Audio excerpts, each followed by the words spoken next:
প্রতি বছর লক্ষ লক্ষ ভক্ত অপেক্ষা করে একটি দিনের জন্য, যেদিন শুরু হয় ভগবান জগন্নাথের মহারথ নির্মাণ। কিন্তু জানেন কি কেন এই কাজ শুরু হয় শুধুমাত্র অক্ষয় তৃতীয়ার দিনে? অক্ষয় তৃতীয়া এই দিনটি হিন্দু ধর্মে অত্যন্ত পবিত্র ও শুভ বলে মনে করা হয়। অক্ষয় শব্দের অর্থ যা কখনো ক্ষয় হয় না, অর্থাৎ অনন্ত ও চিরস্থায়ী। পুরাণ মতে এই দিনেই শুরু হয়েছিল অনেক শুভ কাজ।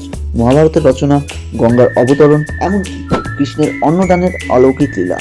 তাই এই দিনটিকে ধরা হয় অবিরাম শুভ শক্তির সূচনা। জগন্নাথ মন্দিরে রথ নির্মাণ শুরু হয় এই বিশেষ দিনেই, কারণ বিশ্বাস করা হয় এই দিনে শুরু করা কাজ কখনো ব্যর্থ হয় না এবং তার ফল চিরস্থায়ী হয়।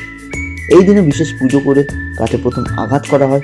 এরপর শুরু হয় বিশাল তিনটি রথ, নন্দীঘোষ, তালধ্বজ ও দর্পদলনের নির্মাণ।